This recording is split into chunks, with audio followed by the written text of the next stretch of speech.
드리려고 하는 말씀은 여러분들이 받아 적으시면 안 됩니다. 왜냐하면 이게 제가 상상 속에서, 이거 순전히 제 상상 속에서 일어난 일이기 때문에 괜히 이걸 적었다가 우리 목사님이 이런 일이 있었대라고 혹시라도 전하시면 제가 나중에 또 이단이 될 수도 있기 때문에 그냥 듣기만 하세요.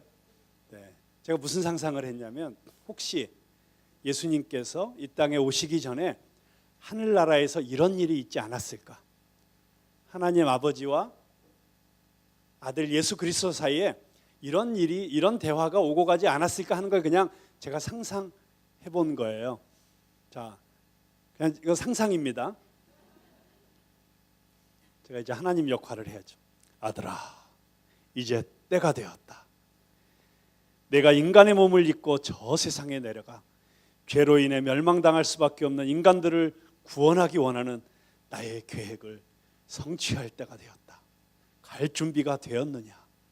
그러며 아버님, 저는 언제나 아버님의 마음에 있는 인간들을 향한 사랑이 얼마나 크신지 알기 때문에 언제든지 떠날 준비를 하고 있었습니다. 고맙구나 아들아. 그런데 아들아, 오늘은 너와 한 가지 중요한 결정을 해야만 하겠다. 내가 저 세상에 있는 동안에 너의 어머니가 되어줄 여인을 결정해야 한다. 혹시 이미 마음에 두고 있는 여인이라도 있느냐? 아버님, 저희 아버님의 뜻에 순종하는 것이 저의 기쁨 아니겠습니까? 아버님께서 마음대로 정하시죠. 그래도 잘 생각해봐라. 내가 그 여인의 태중에 9개월이나 있어야 되고, 또 너의 어린 시절에 너의 정서적, 인격적 발달에 결정적 영향을 줄 사람인데 신중하게 결정해야 하지 않겠니? 너무 어렵게 생각하지는 말아라. 어제 천사들 중에 선정위원회를 하루 종일 열어서 이미 상당히 카테고리가 접혀져 있으니까 구약시대의 선지자들을 통해서 예언한 내용을 적용하여 보면 후보자가 현재 한 3명 정도 된다. 이스라엘 자매 중에서 아직 남자를 알지 못하고 다윗의 혈통을 이어받은 남자와 결혼하기로 예정되어 있는 자들이지, 자매들이지. 그 중에서 내가 결정하면 된단다. 아버님, 참 궁금해지네요. 그 선정 기준이라는 것이 도대체 어떤 것이었나요? 여기까지만 이제 안 적으시면 돼요. 다음부터 이제 받아 적으셔도 됩니다. 그냥 이런 대화가 하늘나라에서 오고 가지 않았을까? 순전히 저의 상상이었습니다. 그렇지만 여러분들도 궁금하시죠? 도대체 왜 마리아였을까요? 성지 순례를 가보신 분은 아시겠지만 정말 나사렛이라는 동네는 갈릴리에서도 가장 가난하고 별 볼 일 없는 산골짜기 촌동네였습니다. 그러니 그 마을에서 자란 마리아라는 소녀가 도대체 어떤 모습이었을까요? 세련된 도시에서 잘 가꾸고 다듬은 그런 외모도 아니었을 것이고, 그 당시 집안 좋은 아이들이 다니는 귀족 학교에는 근처에도 가보지 못한 정말 그냥 평범한 소녀였을 것입니다. 물론 그녀가 구세주 예수의 어머니로 선택된 것은 전적으로 하나님의 은혜요, 우리 인간의 생각으로는 헤아릴 수 없는 그분의 절대적인 섭리였습니다. 그러니까 천사 가브리엘이 마리아에게 한 첫 인사가 뭐였습니까? 은혜를 받은 자요. 그렇지 않습니까? 그리고 깜짝 놀라서 어리버리하고 있는 이 마리아에게 천사가 계속 말합니다.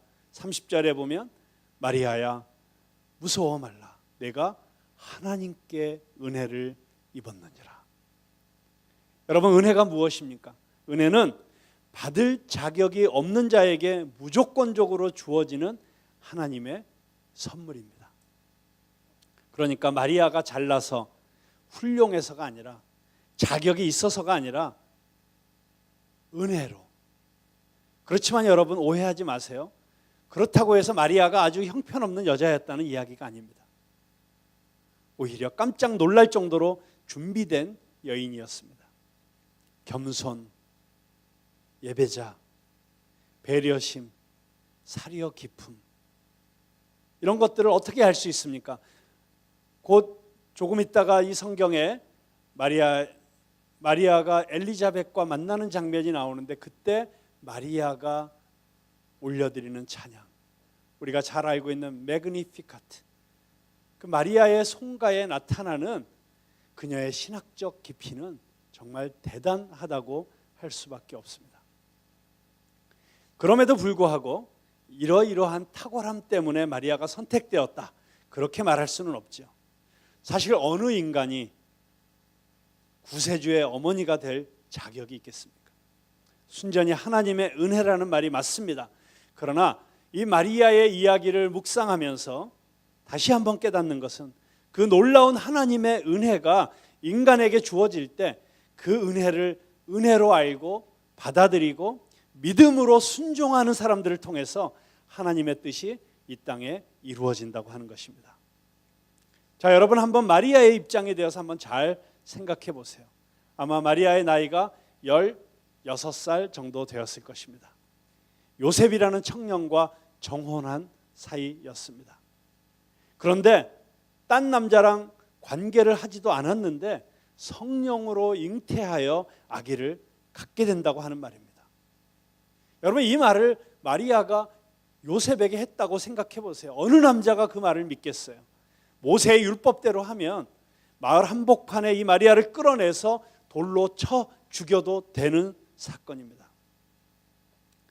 요행이 요셉이 착한 남자라서 이해해 준다고 해도 늘 마리아는 가십에 시달리게 됩니다. 지나가던 로마 군인놈들이 덮친 게 분명해. 얌전한 고양이 부뚜막에 먼저 올라간다더니 쯧쯧쯧. 여러분, 사실 이런 것들은 실제적으로 예수 그리스도의 출생에 대해서 그 당시 유대 지방에 떠돌던 가십들이었습니다. 그러니까 마리아가 조금만 인간적으로 이성적으로 생각하면 이건 정말 말도 안 되는 이야기입니다. 남자를 모르는 자기가 임신하게 된다는 것도 말이 안 되고, 약혼한 남자가 있는 자기가 요셉의 씨가 아닌 다른 아기를 임신한다는 것도 말이 안 되고, 죄송합니다 가브리엘 천사님, 저 그냥 평범하게 살고 싶어요. 교회 잘 다니고 헌금 열심히 하고 가끔씩 단기 선교도 가고 착하게 살면 되잖아요. 너무 어려운 사명은 노 땡큐예요. 여러분, 그게 사실 대부분 우리 그리스도인들의 멘탈리티 아닙니까? 저 그렇게 힘들게 살고 싶지 않아요. 그렇게 거절할 수 있지 않았겠어요? 그런데 만약 그때 마리아가 그렇게 노 땡큐 했다면 성탄절 이야기가 도대체 어떤 방향으로 흘러갔을까요? 그런데 감사하게도 마리아는 이렇게 대답합니다. 38절 말씀. 마리아가 가로되 주의 계집종이오니 말씀대로 내게 이루어지이다. 저는 정말 이 대목에서 감탄하지 않을 수 없습니다. 어떻게 이 어린 소녀가 이런 믿음의 대답을 하며 이런 순종을 할 수 있었을까요? 오늘 본문의 마리아 이야기 바로 앞에는 세례 요한의 아버지 사가랴에게 일어난 일이 기록되어 있습니다. 이 두 이야기가 너무도 비슷합니다. 둘 다 천사 가브리엘을 만납니다. 둘 다 메시지를 받습니다. 천사라는 말이 헬라어 앙겔로스에서 왔는데, 이 앙겔로스라고 하는 단어는 메신저라는 뜻입니다. 그리고 그 내용도 같습니다. 임신이 불가능한 사람에게 아기가 생길 것이라는 메시지였습니다. 그런데 그 당시에 이스라엘의 최고 종교 지도자, 성경을 가장 많이 알고 평생을 하나님의 일을 해왔다는 제사장 사가랴는 그 이야기를 못 믿었습니다. 그래서 벙어리가 되어버렸습니다. 마땅히 하나님께서 행하실 일에 대해서 선포하고 증언해야 될 사람들이 믿음이 없어서 벙어리처럼 살고 있지는 않습니까? 그런데 이 어린 소녀는 대저 하나님의 모든 말씀은 능치 못하심이 없느니라, 이 말씀에 믿음으로 반응하면서 그 하나님의 역사를 위해서 기꺼이 자신의 삶을 내어드리는 결단을 하고 있는 것입니다. 그렇습니다. 구세주께서 이 땅에 오시는 이 새 역사는 세상적인 권력이나 재물이나 학벌이나 영향력과는 전혀 무관한 한 가녀린 어린 소녀의 믿음, 그리고 그 믿음에 따른 순종과 헌신으로부터 시작되고 있었습니다. 하나님은 우리의 결단 그리고 우리의 순종을 통해서 그분의 뜻을 이 세상에 펼치십니다. 주사위는 사람이 던지지만 결정은 하나님이 하신다라고 하는 잠언 말씀이 있죠. 이 말씀을 이현주 목사님이라는 분은 이렇게 재미있게 풀었습니다. 사람이 주사위를 던지지 않는데 하나님이 무슨 수로 결정을 하실 수 있으랴. 어거스틴이 말한 것처럼 우리 없이 우리를 창조하신 하나님은 우리와 함께 세상을 구원하십니다. 여러분, 그게 오병이어에 나타나는 놀라운 메시지 아닙니까? 여러분, 예수님께서 오병이어의 기적을 행하실 때 만약에 제가 예수님과 같은 존재였다면, 여러분, 예수님 어떤 존재였습니까? 예수님은 말씀 한마디로 천지를 창조하신, 빛이 있으라 말씀하시면 빛이 생겼고, 하늘과 궁창이 생기라고 하면 하늘과 궁창이 생겼고, 온 바다와 땅 위에 걸어다니고 헤엄치는 모든 물고기들과 동물들을 말씀 한마디로 다 창조하신 분이시잖아요. 그 하나님과 동등하신 분이 바로 예수님이라고 성경은 말하고 있습니다. 그런 똑같은 권세와 능력을 가지고 계시는 분이시죠. 그렇다면 예수님께서 오병이어의 기적을 행하실 때 뭘 그렇게 복잡하게 행하셨겠어요? 그냥 이렇게 하시면 되었죠. 자, 여러분, 여기 빈 들입니다. 여기 주변에 둘러보시면 돌들이 많이 있죠. 돌 하나씩 집어드세요. 자, 눈 감으세요. 그리고 하늘을 향해서 뭐라고 신비한 말로 몇 마디 하시고, 하나, 둘, 셋, 펑. 갑자기 손 위에 들고 있던 돌들이 다 김이 모락모락 나는 무지개떡으로 바뀌어 있었다. 이러면 얼마나 쉽고 간편하고 얼마나 드라마틱한 기적이 되겠어요. 자, 여러분, 사람이 떡으로만 살 수 없죠. 옆에 있는 풀들도 다 뜯어서 손 위에 올려놓으세요. 메뚜기도 한 마리씩 올려놓으세요. 눈 감으세요. 하나, 둘, 셋, 손 위에 갑자기 케이준 치킨 샐러드 이런 게 놓여 있었다. 그러면 이게 얼마나 더 드라마틱하고 놀라운 기적이 되겠어요. 근데 예수님은 그렇게 하지 않으시고 일부러 제자들에게 말씀하셨어요. 너희가 먹을 것을 주어라. 예수님께서 많은 기적을 행하셨지만 그 많은 기적을 행하시기 전에 제자들에게 그 문제를 해결하라고 요청하신 기적은 이 기적이 유일한 기적입니다. 왜 그렇게 하셨을까? 그리고 예수님은 제자들이 떡 5개 물고기 2마리를 가져오자 그것을 가지고 하늘을 우러러 축사하시고 떼어 제자들에게 주시면서 자, 이것을 사람들에게 가져다 나누어 주어라. 그래서 사람들을 무리를 지어 앉게 하시고 제자들이 열심히 달려다니면서 그 많은 사람들에게 그 떡과 물고기를 나누어 주기 시작했습니다. 이것을 통해서 예수님께서 제자들에게 주시고 싶었던 교훈은 주님은 우리와 함께 일하시기 원하신다는 것입니다. 그리고 우리가 주님과 함께 하나 되어 같이 일할 때 우리에게 어떤 불가능도 넘어서지 못할 불가능은 없다는 것을 우리에게 가르쳐주고 있는 것입니다. 그렇습니다. 예수님은 우리와 함께 일하시기를 원하십니다. 오랫동안 역사의 어둠 속에서 고통하면서 구세주를 기다렸던 이스라엘 백성들처럼 그렇게 간절하게 새 역사를 기다리는 사람들이 얼마나 많이 있습니까? 이 땅에 고통당하는 가정들이 얼마나 많이 있습니까? 사랑의 주님 오시옵소서. 3포 세대, 7포 세대의 고통을 안고 살아가는 이 땅의 젊은이들에게도 희망의 주님 오시옵소서.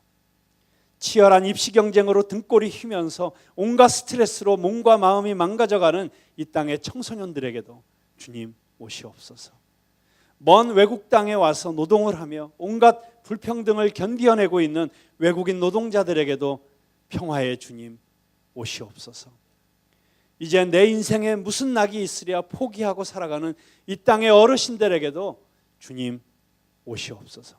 저 북녘 땅에도 주님 오시옵소서. 이런저런 사건들로 아파하는 이 땅에 상처받은 사람들에게 위로의 주님 오시옵소서. 사랑과 정의와 평화에 목마른 이 땅에 주님 오시옵소서. 이것이 우리 모두의 간절한 기도가 아닐 수 없습니다. 그러나 누구를 통해서 이 거룩한 새 역사의 탄생, 성탄의 축복이 이 땅에 임할 수 있습니까?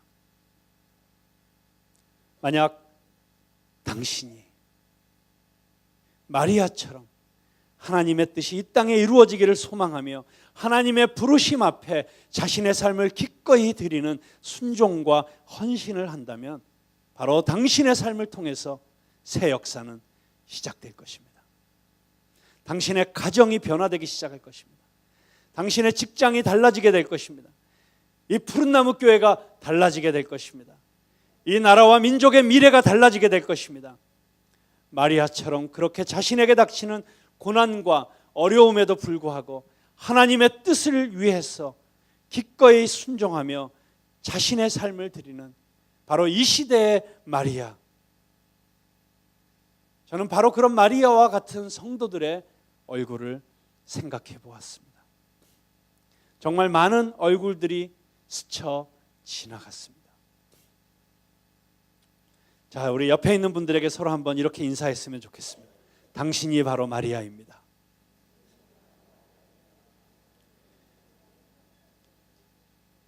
저는 오늘 캄캄한 어둠 속에서 역사의 수레바퀴에 깔려 신음하고 있었던 이 조선 땅에 구원의 복음을 주시기 원하셨던 하나님의 뜻에 순종하여 꽃다운 젊음을 바쳤던 마리아처럼 이 조선 땅에 주님 오시는 길을 예비하였던 한 젊은 여인, 마리아와 같았던 여인 루비 캔드릭을 여러분에게 소개하고 싶습니다. 세상 어디에 사연이 없는 무덤이 있겠습니까만 양화진에 가면 겸허하고 숭고한 마음으로 한 묘지 앞에 서게 됩니다. 그 사연 많은 묘비들 가운데 24세 젊은 나이로 조선에 와서 불과 8개월 만에 순교한 루비 캔드릭 선교사의 묘비를 우리는 발견하게 됩니다. 루비 캔드릭은 미국 텍사스 남감리교회의 독실한 가정에서 태어났습니다. 그녀는 1907년 9월에 남감리교회 여자 외국 선교부의 파송을 받아 조선에 왔고 개성에서 한국말을 배우면서 사역을 시작했습니다. 그녀는 만일 나에게 1000개의 생명이 있다면 모두 조선을 위해 바치고 싶습니다. 이렇게 말했습니다. 그녀가 죽기 전에 부모님께 보낸 한 통의 편지는 사람들에게 잘 알려져 있습니다. 사랑하는 아버지, 어머니, 이곳 조선 땅에 오기 전 집들에 심었던 꽃들이 활짝 피어났다는 소식을 들었을 때 하루 종일 집 생각만 했습니다. 욕심쟁이 수지가 그 씨앗을 받아 동네 사람들에게 나누어 주었다니 너무나 대견스럽군요. 아마 내년 봄이 되면 온통 우리 동네는 내가 심은 노란 꽃으로 덮여 있겠군요. 아버지, 어머니, 이곳 조선 땅은 참으로 아름다운 곳입니다. 모두들 하나님을 닮은 사람들 같습니다. 선한 마음과 복음에 대한 열정으로 보아 아마 몇십 년이 지나면 이곳은 예수님의 사랑이 넘치는 곳이 될 것 같습니다. 저는 복음을 듣기 위해 20km를 맨발로 걸어오는 어린아이들을 보았을 때 그들 안에 있는 하나님의 사랑 때문에 오히려 위로를 받습니다. 그러나 한편에서는 탄압이 점점 심해지고 있습니다. 그저께는 예수님을 영접한 지 일주일도 안 되는 서너 명이 끌려가 순교했고 토마스 선교사와 제임스 선교사도 순교했습니다. 선교본부에서도 철수하라는 지시가 있었지만 대부분의 선교사들은 그들이 전도한 조선인들과 아직도 숨어서 예배를 드리고 있습니다. 그들은 모두 순교를 할 작정인가 봅니다. 오늘 밤은 유난히도 고향으로 돌아가고 싶습니다. 외국인을 죽이고 기독교를 증오한다는 소문 때문에 부두에서 저를 끝까지 말리셨던 어머니의 얼굴이 자꾸 제 눈앞에 어립니다. 아버지, 어머니, 어쩌면 이 편지가 마지막일 수도 있습니다. 제가 이곳에 오기 전 뒤뜰에 심었던 한 알의 씨앗으로 이제 내년이면 온 동네가 꽃으로 가득하겠죠. 그리고 또 다른 씨앗을 만들어내겠죠. 저는 이곳에서 작은 씨앗이 되기로 결심했습니다. 제가 씨앗이 되어 이 땅에 묻히게 되었을 때 이미 아마 하나님의 시간이 되면 조선 땅에는 많은 꽃들이 피고 그들도 여러 나라에서 씨앗이 될 것입니다. 저는 이 땅에 저의 심장을 묻겠습니다. 바로 이것은 조선을 향하는 저의 열정이 아니라 조선을 향한 하나님의 사랑이란 것을 알게 되었습니다. 어머니, 아버지 사랑합니다. 어떻게 24살 된 이 가녀린 한 자매가 이런 편지를 할 수 있었을까요?